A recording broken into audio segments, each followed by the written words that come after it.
Hello, everyone. Welcome to Next Big Future. My friend Randy Kirk here with me. And what I want to talk about is Grok being the number one AI in the world now. So Grok 3, made by xAI, in the early version of it, is ranked number one in multiple categories. Overall with style control, hard prompts, style control, coding, math, creative writing, instruction following, longer query, and multi-turn. Um, so I have access to Grok 3, and I've been using it. And so we're going to talk all about it. So, Randy, do you have any quick discussions about Yeah, well, Grok? I have been I'm not even close to being an expert in any of this stuff. So I'm kind of the foil here. I get to be the guy who comes in as the pure consumer practically and plays with these things. But I want to tell you that my experience with Grok 3 has been mind bending. I mean, Yeah. eye-opening, mind-bending on stuff that I do understand. I Yeah. mentioned last night in my program, I got involved in a theological fight. Mm. I didn't even start it. One of the commenters sent it to me, and he got into it, this deep back and forth theological discussion. And then he continued it today. He sent me another note today, and he said straightforward. He says, Grok, without being pushed into a corner, I want to know just what you think, period, what you think about it. Yeah. Is God real and is the Bible true? And Grok Mhm. says, yes, after all the considerations. He's like, yeah, I believe that God is God, Jesus is the Son of God, and that the Bible is true. Mhm. So that is pretty bizarre stuff for a large Right. language model to come out with.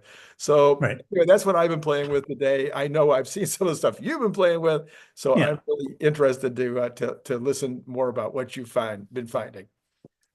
So I've been using it to solve questions like how do we solve Tesla's China FSD problem? So the China FSD problem is that China doesn't want driving video data to be sent out of the country in order to train. So we need to localize Tesla FSD 13 point whatever, and the next 14 point ever needs to be localized to China driving conditions, roads, etc. Um, Tesla's been using some things like online China video data, where some YouTubers or you know, other, WeChat or whatever, or TikTok, you know, the Chinese people make videos of them driving, and then Tesla's been trying to use that to train its models. But clearly more is. Needed to get a really good model. So the Grok 3 solution that it came up with was to say that it Was was it, federated. doesn't Yeah. now wait, doesn't this go both ways? So we've also got a problem where the United States doesn't want Right. yes, The United States doesn't want AI models to be trained in China. China, They yes. don't. So there's the two. That's the problem. Yes. Sorry for me skipping it over. So China doesn't want they to go out, and then the U.S. doesn't want the models to be trained inside of China. Right. Right. So then that's stopping the progress because you need to have some of this training. So the solution is federated um, data. So let me just share that. So federated learning with Chinese partnership. So federated learning is decentralized machine learning where the AML is trained across multiple servers or multiple data centers. So you do local training, you deploy servers within China, and Tesla has deployed servers, process the driving video data there. You send a fully trained model over there, which you're allowed to do, and then you uh, do the training, in this kind of like split mode where you're not doing the full training. You're not, so you do some model updates, you share them externally and do data privacy. So, and then you can also work with Chinese partners, if they need more data. I'm not sure that Tesla necessarily needs that, but they were suggesting that Grok 3 suggested that would help. And then talk about the computational problems, et cetera. And then so. can negotiate a special framework with China, the US authorities, so they need to talk to Trump and to Xi to get to some kind of special framework, boost economic growth and technology development, um, so for local learning, um, and then combine the strategies. So immediate start with pre-trained models, do this federated learning, um, set up with partners, get regulatory alignment and stuff like that. So you just multiple steps on it. And then they went into the details of the federated learning, for decentralized machines that trains models on local data without transferring the raw data to a central server. Only the model updates, grades, and weights are shared and aggregated. So you're only doing part of the model that's not as uh, intellectual property heavy that addressing the U.S. concerns. Um, so so went quite deep into it, and then it goes into all the research papers and other things that describe the full approach, handling special kinds of data, um, explain that part. So they identically distributed. So it's like, okay, we don't have everything all the same, everything all distributed. So, I think it did a really good job. It explained what had to happen, and this technological middle path to doing things. So I think that's a step up from the reading. Like I've tried to get other models to do that kind of thing, and the Google Deep Research, the Gemini models do fairly well, but this I think is superior for that kind of reasoning analysis and that kind of thing. Okay. And so I know you've given it a lot of other tests. I was thinking, that you might be able to ask it a lot of questions about how to run a government or how to run Yes, an economy. yes, I have done that. I asked it how to run an economy or to analyze, how to cut half of a military budget without um, harming military fighting capability. Oh, And really? so, You asked it how to. So, okay. So now when I understood Trump to say the other day was he wanted to actually cut 50% of the infantry because the infantry was going to be useless anyway. right, And that would also cut, I guess he was thinking 50% of the budget. But you're right. saying you thought, well, what the heck? Let's ask GROK if there's another way or what method we could use to cut the budget in half. Right. And what happened? So the U.S. military has about one combat soldier, Air Force, Navy, Marine person, one combat personnel for about nine other people who are in support, maintenance, operations, and that kind of thing. That's actually very, Did you already know that? I was aware of their high level of support and efficiency that way. Okay. I didn't have the exact number, Right, right. but I knew theoretically that that was a thing. Okay. Right? And I knew that you could make cuts. It's not just soldiers. Like but it is personnel. Right. It is, those paper pushers behind desks who are doing a lot of the stuff. And this crystallized it for me. Oh yeah. So and also it's surfacing that lets me adjust the prompt to get, say, okay, here's how I should rephrase it based on this new knowledge, and then, pump it back in and that kind of stuff. Um, so. So it's a bit of an interaction and it goes pretty quick. It's not like I have to wait a bunch of time while I think about it. It Right. can start giving me the framework and then I can then say, oh, that's good to know. And then let's adjust that a bit. So the fact that I think that it's pretty good if I can make it better. Yeah. And then I'm adding my intelligence to it. So we're working together Right. to make an even better solution. And I say, okay, based on my knowledge, I think we got it pretty complete. Great. So I would add in, like, on that combat support part, compare all these other countries. Who are the ones who are good at efficiency? Like one soldier for every Yeah. two people supporting them, Right. and that would be Israel. So I Okay. had Israel, Singapore, South Korea, give me the other comparison about more efficient militaries that we could then transition to give more color and flavor, which the initial answer did not. So kind of like combining a couple of answers to get the full picture of it as I understood what it was explaining, right? And then I was also looking at you cut procurement, which goes to we don't have to. I knew how much um, equipment's lying around. Like our military capability is the result of 50 years of accumulating more and more equipment. Every year, every 2 years, we make another aircraft carrier. Every 4 or 5 years, we make an aircraft carrier. 13 takes 25 years. To make 3,000 planes, we make 100 a year, and then we get to 3,000 planes, right? Right. So people say, oh, you cut the budget, suddenly we're half as powerful. Like, no, that equipment's still there. The people are still trained. It's just the rate of thing, like this.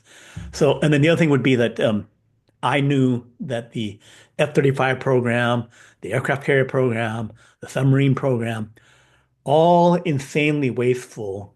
We're not getting that much out of it. Like the Nimitz carrier, which we've had since the 70s, versus the uh, Gerald Ford new class of aircraft carrier, not necessarily a huge improvement, right? It's like, oh, we're spending And a $10 lot billion more dollars money. on what? And a lot more money. And a lot more money, right? And the technical side is that you know, whoever the shipbuilders are, and whatever the names of those shipyards, just like Boeing got worse at making planes.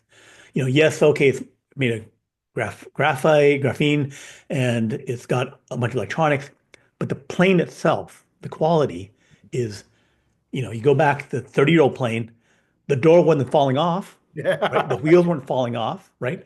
There's their lack of engineering competence within the organization declined, Right. right? Right. Same thing for the aircraft carriers. The aircraft carriers, the problems they've had for the last 5 to 8 years is the big elevators that move the planes up from below up or move the missiles up from below were not freaking working on the aircraft carrier. Okay. And then aiming and shooting the weapons.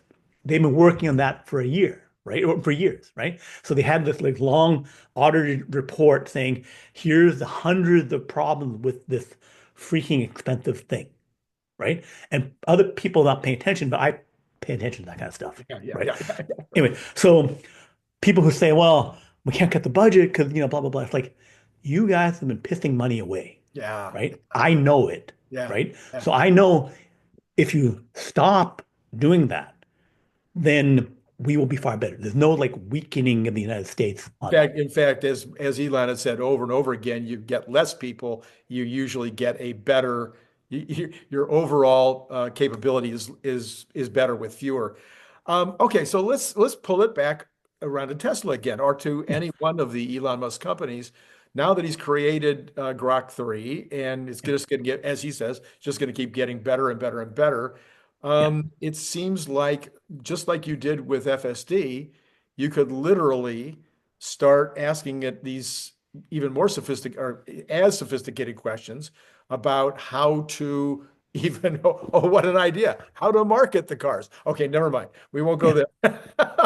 yeah, But as good as they are at manufacturing, they can say, okay, we're running into this problem with manufacturing. What should we do? And yeah, it might be 90% what they already know, but if it gets one idea out right. of that prompt, I mean, it's incredible.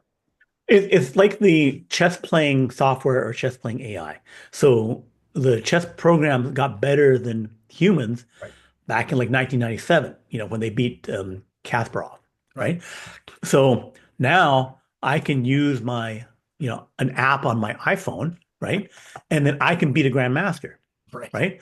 Because I just have to follow them. But then I don't understand it. I'm just like, it's offering me as a puppet, to do that. But the actual grandmasters, Magnus Carlsen, he can work with the programs, get ideas, make himself better, Yeah. right? And also for the, GROK or whatever AIs that, Tesla or SpaceX would use, the really smart engineers can say, here's specifically the question that I want you to research. Here's specifically how you can go through a million research papers and then come up with ideas. And of course, you go vet them. It's not like, okay, Yes. I have Yeah. to check to Right. see if this is a good idea.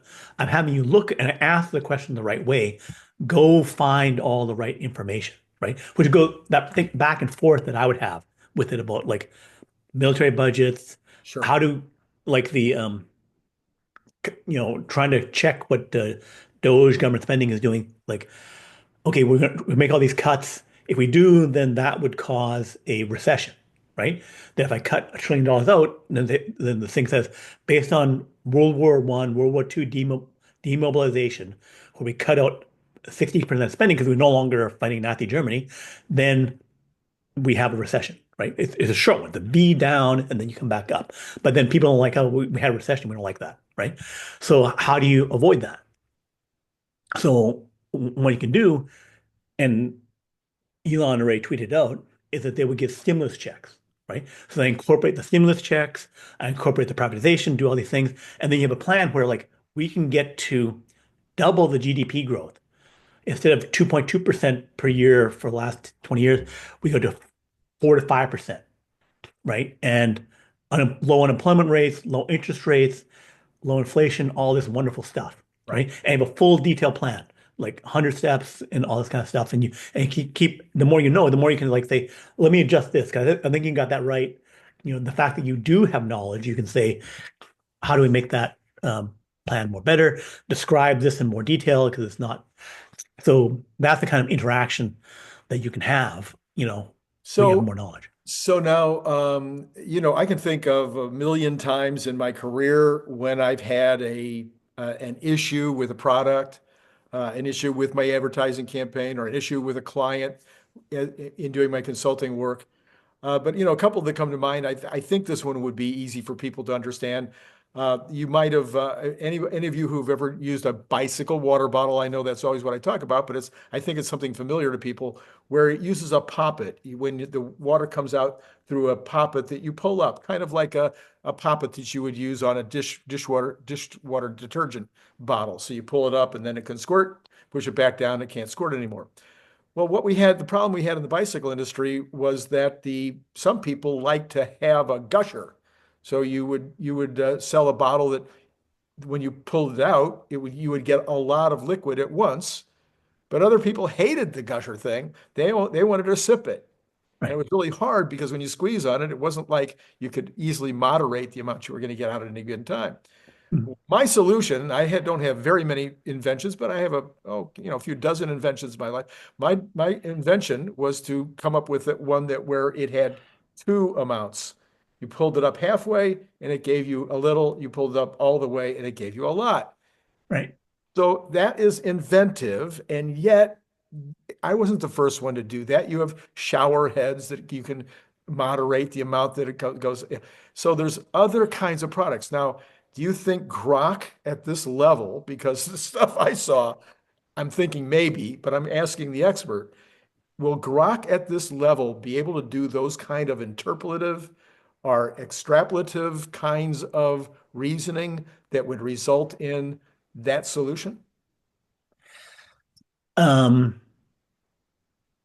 I think the large language models can get um, a couple more steps of extrapolation. It's like, okay, the chain of thought. So it's like, okay, I'm figuring this thing out, reasoning, and then I go through these 10 steps, and then I don't really have the information, but I assume I make some projecting extrapolations. I go to step 11, go to step 12, step 13.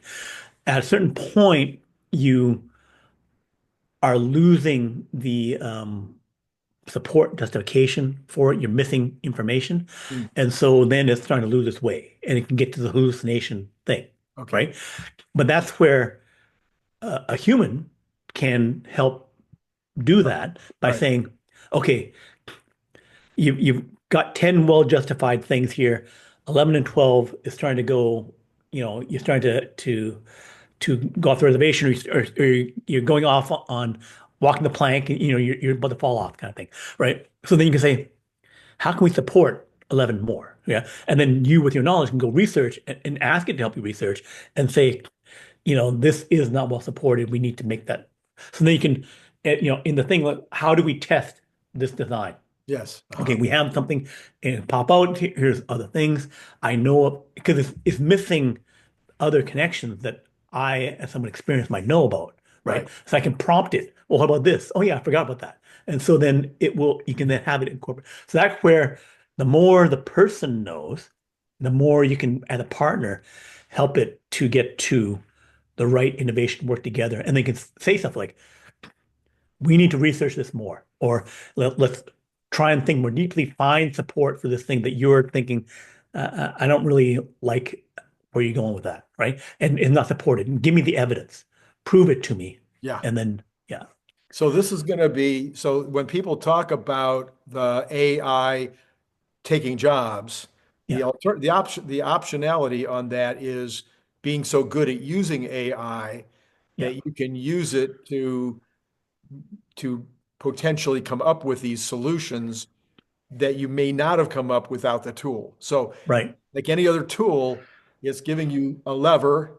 right, It's giving you, some additional power, if you right, will, to be able to come up with solutions that you might have had to hire an engineer for. You might have had to hire a team to do right, outside consultants, whatever.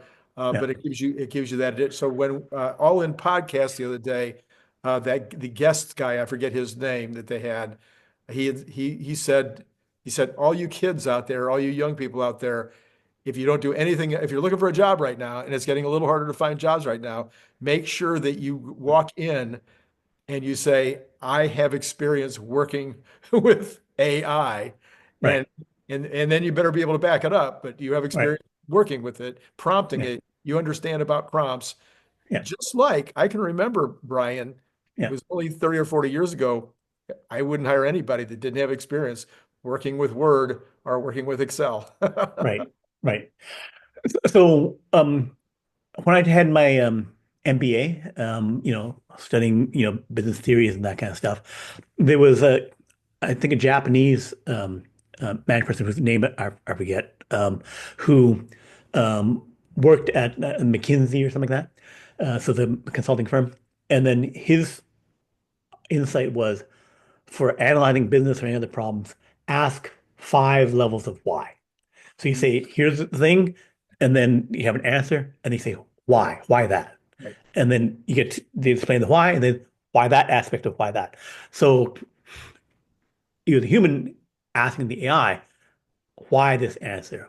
Why this thing? And then get into the deep nuance of it. And then you have to validate and make sure that that's correct. So that kind of interaction where you learn more and have it make it easier for you to uh, understand and get to the right answer and prove it to yourself right. and then prove it to other people and that kind of stuff. So it just up levels all of our capabilities by providing this kind of capability. Go ahead. I was just going to say I've been also experimenting, and I'm guessing I kind of think you've probably been doing this a lot longer than I have. But I only started with GROK 3, and that is I asked it yesterday. I said, "What are the what? Give me a couple of different technical analyses of Tesla stock right now. Right, Where do you think Tesla stock will be next week?" And it right, answers like it'll say it starts out every time, especially when you ask how Tesla's. This morning I said, what do you think Tesla will do today? And it starts out by saying, well, many things can happen. News can come up, yeah, blah, blah, blah. But then it gave me a complete analysis of why it thought it might go up today, and technical as well as fundamental news, everything else. It was really sophisticated. But what have you right. been playing as well? Yeah, yeah. I do that kind of yeah, for me, question that I'm doing, like I write my website and I try and think of like, you know, do a deep analysis that I could still do, but it can help me do it faster, Right, right? And also, more in depth, more thorough, like, the recession impact of the cuts. I hadn't considered how much of a problem that would be. right. And then, but then you can say, I think you're overestimating or you're ignoring interest rates and inflation, right? So if you get it thinking along that track, then you can, but then you may be interesting bias. But like Yeah, it's thus you're getting two unique answers for each individual, but a better answer than I could have produced. So then we can still debate. You can have your analysis of it and say, but what about this? What about that? But everything can be more solid, more data driven, more that kind of stuff. And this is basically the worst that the models will be because it's still doing reinforcement learning to get better. So its scores are still going up. This is what Elon said at Right. the call. Right. And then he talked about getting to um, 1.2 gigawatts, which was close to the 1.21 gigawatts of Back to the Future that they were talking about there, Yes. um, for the time traveling machine, up from about 250 megawatts now, Right. right? So I asked Oh, the Grok 3, how do we get up to 1.2 gigawatts and how fast do we do it? I don't think that answer is perfectly correct because it was going about 9 months, 2 years, three different scenarios and that kind of stuff. So the fastest scenario would be that they would get um, 300 of these 2 megawatt or 400 of these 2.4-ish megawatt natural gas, like the size of a semi truck things. They just drop off a particular, brand, mhm. Volta Grid or whatever it was. And then another model that was 16 megawatts and getting 60 of those and then doing but then having the natural gas do it. So they've already done a bunch of that. So that's if they were going as fast as they can, they would just, if we have no limit on natural gas, they can get to the energy of this within, ballpark 9 months. So if a race started in January, because it was saying, okay, they start in the middle of the year, but I know the race started, so I changed that. No, they started already, February, probably even January. And then where does that end up in time? So then they can get to the 1.2 gigawatts, and then they can uh, then have a million GPUs instead of 200,000, which they're at, Right. right? Right. So then the question of like, as they're adding this stuff in, is there a break point where, okay, at 300 or 400,000 GPUs, if they're all B200s, what's the supply chain on that? Like, when would you generate a model? Because if I wait till 1 million GPUs, especially B200s or Dojo 2s, that would be 4 times as powerful chips versus an H100. Plus, I have 5 times many chips, so they have 20 times more power, right? But then, if how long do I run it? Um, so it goes to that they're going to make another giant leap, and they're going to do it faster than most of the people, Mm. most other companies. Right. But I think there's my estimation is that there's an in-between model where at 200,000 chips, maybe 300,000, where they just add a bit more power, then they can use the new chips, B200 they're already getting. Mhm. Then they would have 12 times the power of the model they just did, right? And probably they can do that in the middle of the year. Yeah, So when I'm sitting there listening to Elon talk, and he's talking about going to the million, the very first thing that came to my mind was the energy. right. And because we talk about it all the time, and I was thinking to Yeah. myself, this is another one of those cases where Elon is going to have him beat. It's not just how fast he can build the factory. It's not just how fast he can put the cluster together and get it all to be, working together and all the kind of stuff he's already done. But Yeah. when it comes to getting the energy supply that's Mhm. going to be necessary to do this, Right. he's in the energy business, has Yeah. probably watched your video. Whoop. Okay. So I was showing you that this is the article I did about the 1.2 Right, gigawatts. right, So right. I had to generate a picture of Elon and Doc Brown Right. and the DeLorean behind. Yeah. And then it talked about the different things. So I added the pictures of the voltagrid that it referred to, Okay, okay. right? And then this other power thing that's 16 megawatts, and then hitting the capacity of 950 megawatts, and then how fast they can do it, and then say, okay, they did something 122 days and another 92 days, how fast they can do it. And they said, oh, well, could be EPA pushback or other Okay. things to slow it down, which may not happen given the fact that um, someone has a good relationship, but which is not Well, necessarily corruption. It's just, no, President things Trump, maybe. President Trump was in another conference today, and he said from the podium that on all the companies that are making these uh, uh, IA centers, all these Yes, yeah, AI centers, that they would be if they want to build power right next to the building, that they would make sure that they had absolutely nothing getting in their way. right, right. Yeah, So, because for people who don't know, the power and the chips, this is what Grok 3 showed, that is still scaling. When you have more power, have more chips, right. run them efficiently and properly, not like a dummy, but like run them efficiently, you will get a more powerful model. It's still getting smarter and more capable to do it. All right, so Uh, that raises another question because today somebody asked them about scaling, that this proves that scaling is all, and Elon says it's about more than scaling. What did he mean by that? there's model improvement. So the DeepSeek, the China work, Right. was that they had various kinds of programming slash algorithmic process improvements.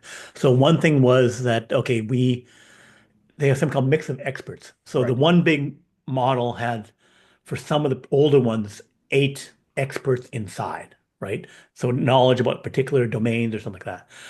They had fine-grained experts, mix of experts, where they had like 150 or 200 of these experts, and they had energy efficiency by only turning on 10 that they needed or 12 that they needed, right? So that kind of innovation around how they do stuff, how efficiently they can make it. And Hmm. then in order to have the 200 some experts, you need to have faster communication. They need to talk faster, Hmm. right? Hmm. So they could not use NVIDIA CUDA.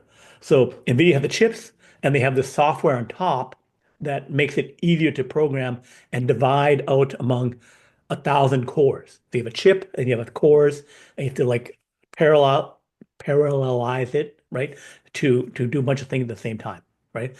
So um, what DeepSeek did was this using CUDA, which is like, I don't know, C++ or whatever it is too slow. Hmm. We need to go to assembly language. We need to get, down to the direct communication to the hardware in order to speed up that communication to coordinate these things, right? So that's where, the programmers went to rewrite things and go directly, for people who don't know, when you have a chip and then you have operating system, and then you have stacks and stacks of firmware and then software, all those layers, you're getting to about 200 times less efficiency. Wow. Things have slowed down a bunch. But he thinks, well, I don't care because I just want to run my Excel spreadsheet. I don't care about the fact that it's 200 times less efficient because it's plenty fast, Right. except when you're pushing the boundaries. Hmm. And then I need to get that 200 times back. I need to put in the extra effort to make that happen. The other thing would be that if we had AI translating from the general instruction down to assembly language, it can make custom code assembly language super easy, right? And then suddenly all of our computing and everything else is 200 times faster, right? I didn't have to make my chip faster. I just getting the wastage out of the fact that I have a software stack. I can then go direct, right? So either I figured out for these special situations where I could save $100 million, $1 trillion by making my AI data center more efficient. So then it's beyond scaling where it's like if they can find these points of efficiency, they could make things 100 times better, 100 times faster. And it involves people working with machines to find where, because we just built it up and stacked up chips. It's like, I don't just want to stack up chips. I need to like, how can I be smarter about this? How can I make the energy more efficient by digging into the details of the problem Right. and Right. make it happen? Okay, so let's get back to Tesla. And their biggest challenge that they have right now, of course, is FSD, making sure that it does everything we need it to do. So as I was listening again to the description by Elon on, I guess that was Monday night. I'm getting so confused now. Anyway, I think it was Monday. And he's talking about it. What started to occur to me was, okay, we've got this large language model side, which is in Memphis. Then we got this video side that's in South Texas, or is in Texas, at the south end, the new data center there. They're very, very different, apparently. I kind of understand. One is working off of video, one's working off of language, et cetera, et cetera. I kind of get that. But we need both for the car because we need GROK to be able to talk.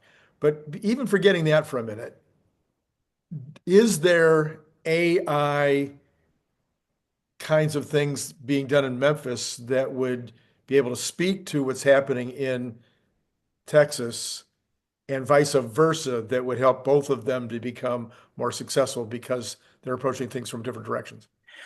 So AI expert and consultant Dr. Alan Thompson, who has a website, lifearchitect.ai. He tracks it and he consults to hundreds of companies and all that kind of stuff about AI. Tracks all the models closely, has a team working with him. So he has some 27-page analysis of GROK and xAI and what they're doing.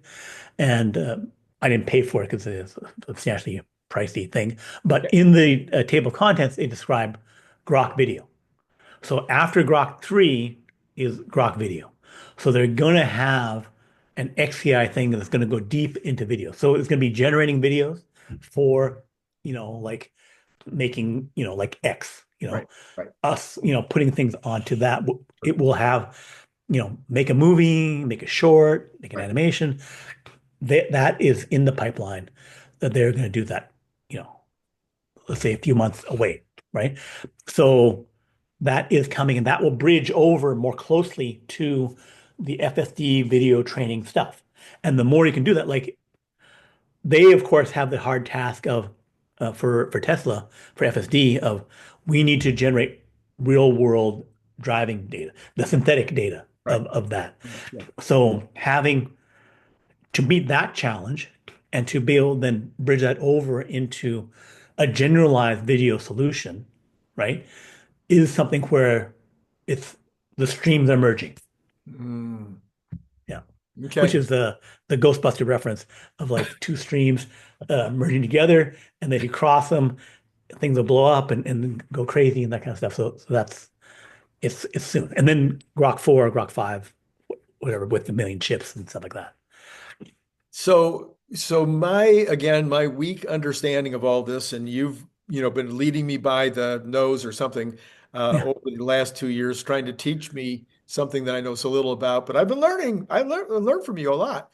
And one of those things is, you talked about, well, some of these big problems that science would like to solve. It takes, even bigger and bigger and bigger computers. It's going to take quantum computers in order to do those problems. But what I'm wondering is with this computer, with Grok at this level, and with adding the thinking. By the way, have you tried adding the think yet? Yes, I have. Okay. So by adding the thinking, by getting better at reasoning and being able to put the data back through itself and check itself and whatnot, are we on the verge of potentially opening up a lot of new science through this, or a lot of abilities to do the kinds of things we've been doing with medicine and whatnot that's been slow? Is this a significant move forward? Yes, I think it will speed things up. That is a goal and large project that NVIDIA is involved in. They made some massive thing for designing chips, because of course, if they can Yeah. design chips better, so that's a highly complicated thing, and they have applied AI to that. They've applied AI to the protein folding problem and to jamming other stuff. So they're working on here, here's a really tough problem that is really broad and wide that if we make it a lot better, we'll get all kinds of benefits from it.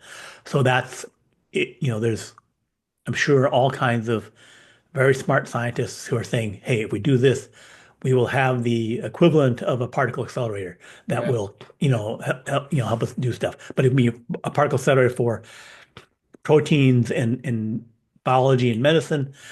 Um, uh, um, Dennis Hassabis, who heads up Google DeepMind, has said he wants to create a virtual human. He wants to create virtual human cells, a virtual human body that we can then test and then do medicine with. So Hmm. that's a grand challenge goal that he wants to achieve for 2030. So this will be applied to science. And um, Sam Altman, others have said, we don't really have blah, blah, blah superintelligence until the science accelerates, Mm. until we make that faster. So that is a key goal. We want to make the technology faster, the improvement cycling through to make better and better chips, better computing, better science, faster research, faster experiments. Um, that is one of the holy grails of this thing. It's like they totally want it. They can spend billions, if not trillions of dollars to make that happen. Microsoft, I think it was Microsoft, announced today or yesterday that they've got their first quantum chip. Right. So have you had a chance to look at what they did? And Um, Not today. I've been doing other meetings and stuff like that. But I've was at the conference where they announced their previous work, and I also was on um, a Zoom call where the Microsoft team explained their path. So this is still early stages on their um, fault-tolerant quantum chip.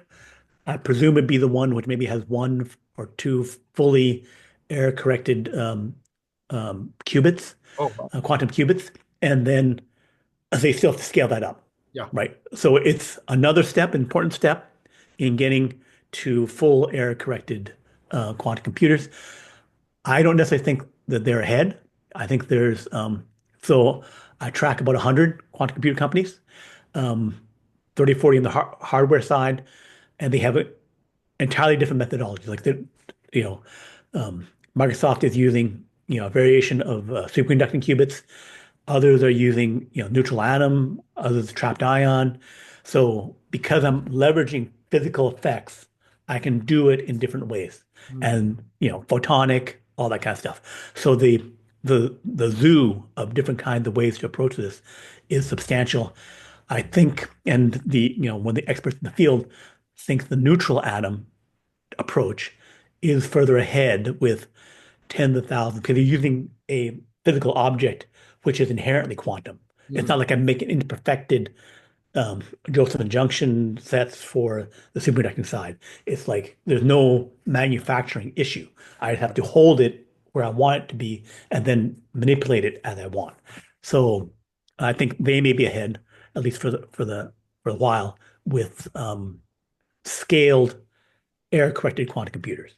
But in general, 4 to 6 years away um, for that. So let's go back to Tesla for maybe a minute. And does it, with Tesla being so far ahead of everybody, Jeff Lutz and I just did a show. We'll put a card up for that here at the end. Jeff Lutz and I just did a show earlier where we talked about Tesla's lead and the fact that, with possibly the exception of BYD, there has not been another BEV get to scale.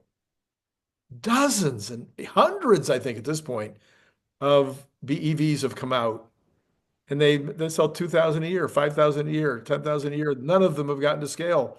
None of Right, them are making money. I mean, from General Motors, from Ford, from Stellantis, from Mercedes, from BMW, from all these great companies, plus over 100, I think was maybe 300 startups at one time in China. right, Nobody's been able to do it except for right. Tesla.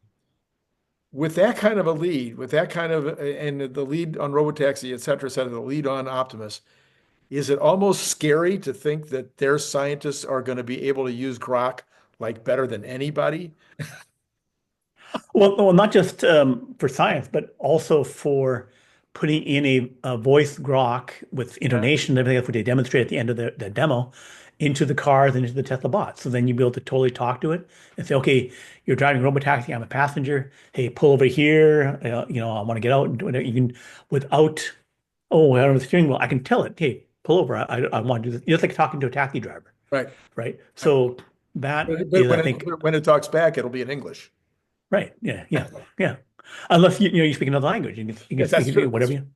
So the yeah, so all these pieces of Tesla as an AI company, or Tesla plus xAI plus X as this one thing, is totally happening. And when other people realize that, Elon says that they're an AI robotics company, but then everyone still analyzes them as a car company.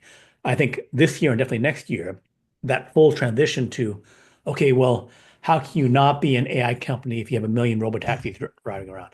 How can you not be an AI company with a sister company that has the best AI in the world, and then one that, could be trained with a million GPUs, 20 times, 100 times the compute, more than, 10 times more, 20 times more than anyone else, right?